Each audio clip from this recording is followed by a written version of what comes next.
Hello friends, টেক্সারিং online চ্যানেলে আপনাদের সকলকে জানাই স্বাগতম। এই মুহূর্তে রাজ্যের মুখ্যমন্ত্রী মমতা বন্দ্যোপাধ্যায় এবং প্রধানমন্ত্রী নরেন্দ্র মোদী লকডাউন নিয়ে ফের একাধিক বড় বড় ঘোষণা করেছেন। আবার নতুন করে লকডাউন জারি, সাথে সাথে লোকাল ট্রেন নিয়েও বেরিয়ে এসেছে বিরাট বড় খবর।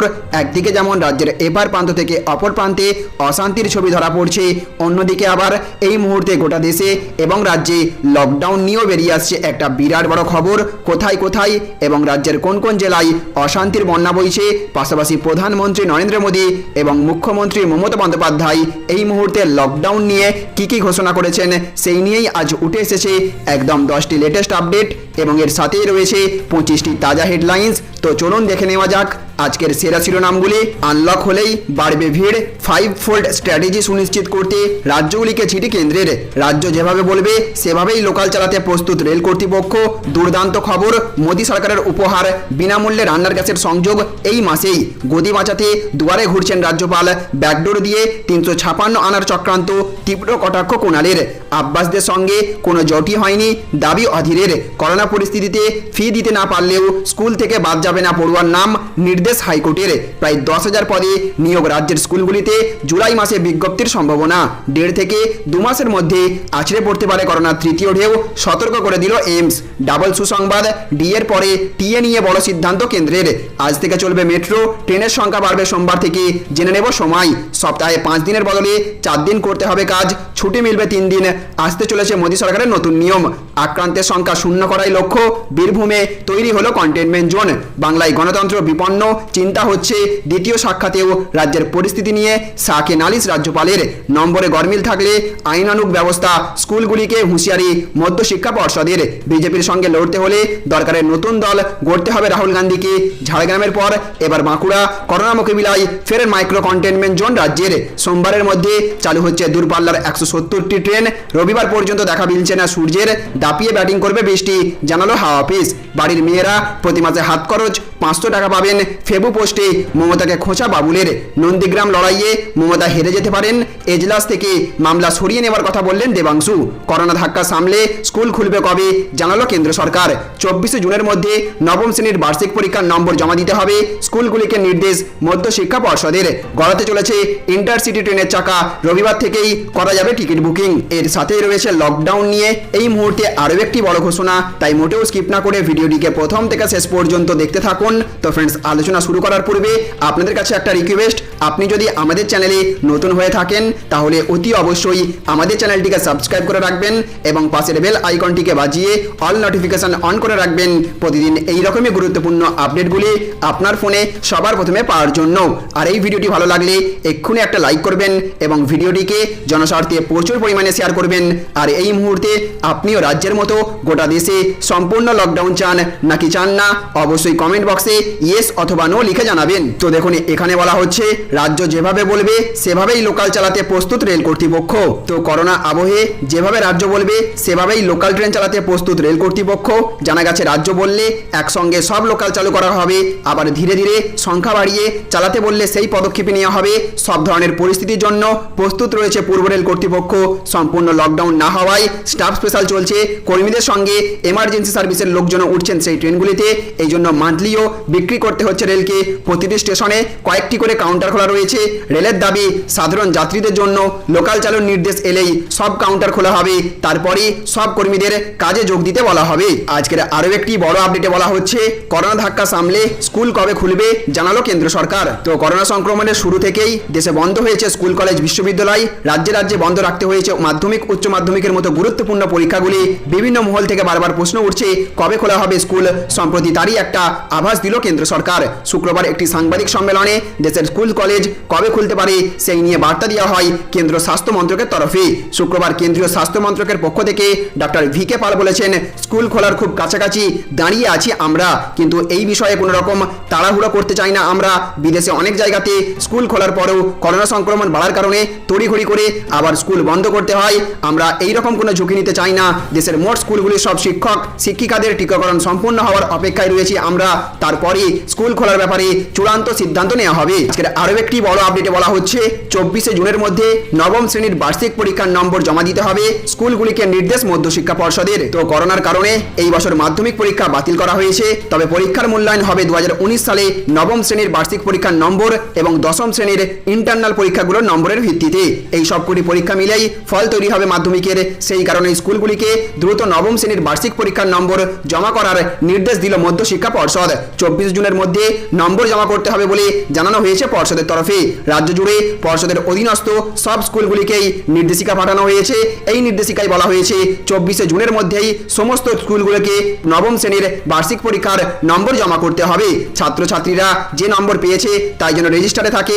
নম্বর নিয়ে কোনো রকম কারচুপি হলে এবং তা জানা গেলে সেই স্কুলের বিরুদ্ধে আইনানুগ ব্যবস্থা নেওয়া হবে। বোর্ডের তরফে একটি ওয়েবসাইট বানানো হয়েছে, সেই ওয়েবসাইটে লগ ইন করে মার্কশিট জমা করতে হবে। আজকের আরও একটি বড় আপডেটে বলা হচ্ছে আজ থেকে চলবে মেট্রো, ট্রেনের সংখ্যা বাড়বে সোমবার থেকে, জেনে নেব সময়। তো চলতে শুরু করবে মেট্রো রেল। প্রথমে খুব কম সংখ্যায় হলেও এই লকডাউনের বিধিনিষেধের মধ্যেই আংশিক ছাড়ের অনুমতি মিলল এই গণপরিবহনের ক্ষেত্রে। রেল মন্ত্রক সূত্রের খবর, শনিবার থেকেই সকালে 5 জোড়া অর্থাৎ 10টি বিকেলে এবং 10টি সকালে অর্থাৎ আরও 10টি ট্রেন চালানো হবে প্রাথমিকভাবে। কবি সুভাষ থেকে দক্ষিণেশ্বর পর্যন্ত চলবে ট্রেন। সকাল 9টা থেকে শুরু করে 11টা পর্যন্ত প্রতি 8 ঘন্টা অন্তর দু প্রান্তে দুটি স্টেশন থেকে ছাড়বে ট্রেন।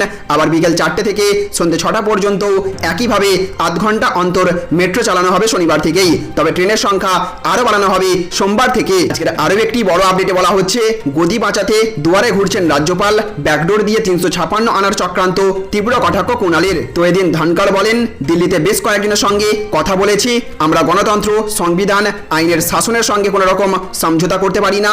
আমি আশাবাদী প্রত্যেকে আমার কথা শুনবেন এবং যারা ঘর ছাড়া, যারা নিজেদের প্রিয়জনদের হারিয়েছেন বা তাদের পরিবারের কেউ আহত হয়েছেন তাদের দুঃখ ঘোচানোর চেষ্টা করবেন। তার কথাই, পশ্চিমবঙ্গে গণতন্ত্র নেই, নিজের বাড়িতে ছোট ব্যবসা চালাতেও তোলা দিতে হয়। এই প্রসঙ্গে তৃণমূলের মুখপাত্র কুণাল ঘোষ বলেন, রাজ্যপাল সম্পূর্ণ ভিত্তিহীন কথা বলছেন, উনি কুৎসা করছেন। বিজেপি বাংলায় নির্বাচনী পরাজয় হজম করতে না পেরে চক্রান্তের বেড়াজাল তৈরি করছে, সেই চিত্রনাট্যের একটি পর্ব হিসেবে কাজ করছেন রাজ্যপাল। তার কথাই, সাংবিধানিক পদমর্যাদা তিনি অনেকদিন আগেই ধুলোয় লুটিয়ে দিয়েছেন। রাজ্যপালের পদে থেকে তিনি পরিবর্তনের ডাক দিয়েছিলেন, এখন পরাজয় হজম করতে না পেরে কুৎসা রটাচ্ছেন। কুণাল ঘোষের কথাই, পশ্চিমবঙ্গে আইনের শাসন প্রতিষ্ঠিত রয়েছে, রাজ্য এখন কোভিডের বিরুদ্ধে মোকাবিলা করছে, যশে বিপর্যস্তদের ত্রাণ বিলি করছে, সরকারের জনমুখী প্রকল্পগুলি মানুষের কাছে পৌঁছে দেওয়া হচ্ছে। তিনি আরও বলেছেন, নির্বাচন কমিশনের তত্ত্বাবধানে থাকার সময় রাজ্যে বিশৃঙ্খলা হয়েছিল, তৃণমূল কর্মীদের উপর আঘাত হানা হয়েছিল, তৃণমূল কর্মীদের মৃত্যু হয়েছিল। মমতা বন্দ্যোপাধ্যায় মুখ্যমন্ত্রী হিসেবে শপথ নেওয়ার পর থেকে রাজ্যে আইনের শাসন প্রতিষ্ঠা হয়েছে। তার দাবি, প্ররোচনা দিয়ে, ব্যাকডোর দিয়ে রাজ্যে 356 ধারা ঢোকানোর জন্য রাজ্যপাল দিল্লিতে গিয়ে দুয়ারে দুয়ারে ঘুরছেন। কুণাল আরও বলেছেন, রাজ্যপাল অবশ্য বাইরে যেটা বলছেন সেটা আমরা জানি, কিন্তু উনি ভিতরে কি বলছেন তাও আমরা জানি না। কিন্তু তিনি কি চেয়ার বাঁচানোর জন্য দুয়ারে দুয়ারে বেড়াচ্ছেন নাকি ষড়যন্ত্রের বেড়াজাল বুনছেন তা নিয়ে রহস্য রয়েছে। তবে বিজেপি যতই চেষ্টা করুক তা বাংলার বুকে সফল হবে না। আজকের আরও একটি বড় আপডেটে বলা হচ্ছে, সপ্তাহে 5 দিনের বদলে 4 দিন করতে হবে কাজ, ছুটি মিলবে 3 দিন। আসতে চলেছে মোদী সরকারের নতুন নিয়ম। তো কর্মচারীদের জন্য সুখবর, এবার কাজের ঘন্টা বা দিনের উপরে ছাড় দেওয়া হবে। এবার সপ্তাহে 5 দিনের বদলে 4 দিন চাকরি করতে হবে, 2 দিনের বদলে সপ্তাহে 3 দিন ছুটি থাকবে। দেশের নতুন শ্রম নিয়ম অনুযায়ী আগামী দিনে সপ্তাহে 3 দিন ছুটি মিলবে। কেন্দ্র সরকারের তরফে ট্রাভেলিং অ্যালাউন্স অর্থাৎ টিএ ক্লেম সাবমিশনের সময়সীমা 60 দিন থেকে বাড়িয়ে 180 দিন করে দেওয়া হয়েছে। 15 জুন 2021 থেকে এই নিয়ম লাগু করা হয়েছে। মার্চ 2018 থেকে কেন্দ্র সরকার রিটায়ারমেন্টের টিএ ক্লেমের সময়সীমা 1 বছর থেকে কমিয়ে 60 দিন করে দিয়েছে। এই সময়সীমা বাড়ানোর জন্য সরকারকে একাধিক সরকারি বিভাগের তরফে আর্জি জানানো হয়েছিল। এরপরই এই সিদ্ধান্ত নেওয়া হয়েছে। 5 দিনের বদলে 4 দিন করতে হবে চাকরি। নয়া লেবার কোড নিয়মে এই বিকল্প রাখা হবে, যেখানে সংস্থা এবং কর্মচারীরা নিজেরা সহমত প্রকাশ করে এই সিদ্ধান্ত নিতে পারবে। নতুন নিয়ম অনুযায়ী সরকার কাজ করার ঘন্টা বাড়িয়ে 12 ঘন্টা পর্যন্ত করা হতে পারে। কাজ করার ঘন্টা সপ্তাহে অধিকতম 48 ঘন্টা রাখা হয়েছে, ফলে স্বাভাবিকভাবেই কাজ করার দিন কমতে পারে। আজকের আরও একটি বড় আপডেটে বলা হচ্ছে, ঝাড়গ্রামের পর এবার বাঁকুড়া, করোনা মোকাবিলায় ফের মাইক্রো কন্টেনমেন্ট জোন রাজ্যের। তো ঝাড়গ্রামের পর এবার বাঁকুড়া, বাদ গেল না হুগলির চন্দননগরও করোনা করোনা মোকাবিলায় মাইক্রো কন্টেনমেন্ট চালু রাজ্যের আরও 2 প্রান্তে। এলাকায় ঢোকার মূল রাস্তা সিল করে দিল প্রশাসন, বসল পুলিশি প্রহরা। জানা গিয়েছে বাঁকুড়া শহরের খ্রিস্টানডাঙ্গা এবং প্রতাপ বাগান এলাকায় করোনা আক্রান্ত হয়েছেন 4 জন। তাদের পরিবারকে ঘিরেই ওই দুটি এলাকার 4টি জায়গাকে মাইক্রো কন্টেনমেন্ট হিসেবে চিহ্নিত করল প্রশাসন। ফলে এখন আর এলাকা ছেড়ে কেউ বাইরে যেতে পারছেন না, বাইরে কাউকে এলাকায় ঢুকতেও দেওয়া হচ্ছে না। রাস্তা সিল করাই শুধু নয়, মাইক্রো কন্টেনমেন্ট জোনের সীমানায় মোতায়েন করা হয়েছে পুলিশ। আজকের আরও একটি বড় আপডেটে বলা হচ্ছে গড়াতে চলেছে ইন্টারসিটি ট্রেনের চাকা, রবিবার থেকেই করা যাবে টিকিট বুকিং। তো রাজ্যে আংশিক লকডাউনের জেরে বন্ধ রয়েছে সমস্ত গণপরিবহন, কিন্তু এবার খুব শিগগিরই চালু হতে চলেছে ইন্টারসিটি এক্সপ্রেস। ইতিমধ্যেই ভারতীয় রেল বোর্ডের কাছ থেকে মিলেছে অনুমতি। সূত্রের খবর, আগামী সপ্তাহ থেকেই চালু হতে চলেছে এই ট্রেনগুলি। যেই ট্রেনগুলি চালু হবে তার মধ্যে রয়েছে শিয়ালদা নিউ জলপাইগুড়ি, কলকাতা শিলঘাট, হাওড়া রাঁচি শতাব্দী, কলকাতা বালুরঘাট, হাওড়া আসানসোল, কলকাতা লালগোলা, হাওড়া রামপুরহাট এক্সপ্রেস। রেল কর্তৃপক্ষ জানিয়েছে কোভিড প্রোটোকল মেনেই এই সমস্ত ট্রেন চলবে। সোমবার থেকে দূরপাল্লার 170টি ট্রেনের পরিষেবা চালু হতে চলেছে।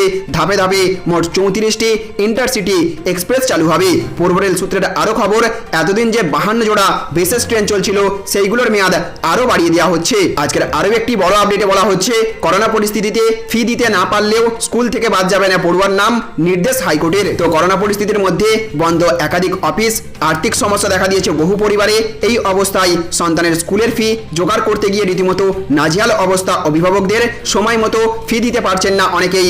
এই সময় কোনো পড়ুয়া স্কুলের ফি দিতে না পারলে বা ফি বকেয়া থাকলেও স্কুল থেকে তার নাম বাদ দেওয়া যাবে না। শুক্রবার কলকাতা হাইকোর্টের তরফে এই নির্দেশই জানানো হয়েছে। আজকের আরও একটি বড় আপডেটে বলা হচ্ছে আব্বাসদের সঙ্গে কোনো জোটই হয়নি, দাবি অধীরের। তো আব্বাস সিদ্দিকীর ইন্ডিয়ান সেকুলার ফ্রন্টের সঙ্গে নাকি তাদের জোটই হয়নি, এমনটাই দাবি করলেন প্রদেশ কংগ্রেস সভাপতি অধীর রঞ্জন চৌধুরী। শনিবার প্রদেশ কংগ্রেস কার্যালয় বিধান ভবনে বসেছিল বিধানসভা ভোটে হারের কারণ পর্যালোচনার বৈঠকের মধ্যেই সংবাদ মাধ্যমের প্রতিনিধিদের মুখোমুখি হন কংগ্রেসের লোকসভার দলনেতা। কংগ্রেসের সঙ্গে বামফ্রন্ট এবং আইএসএফের জোট প্রসঙ্গে প্রশ্ন করতে জবাব দেন তিনি। অধীর বলেন, কংগ্রেস জোট করেছিল সিপিএম এর সঙ্গে। সংবাদ মাধ্যমকে ব্রিগেডের সবার দিনেই আমি স্পষ্ট করে জানিয়েছিলাম আমি আইএসএফ এর সঙ্গে কোনো জোট করিনি। কংগ্রেস আইএসএফ এর সঙ্গে জোটের কোনো আলোচনা করেনি। আমরা বামেদের সঙ্গে জোট করে 92টি আসন লড়াই করার জন্য পেয়েছিলাম। তিনি আরও বলেন, আইএসএফ কংগ্রেসের বিরুদ্ধে প্রার্থী দিয়েছে।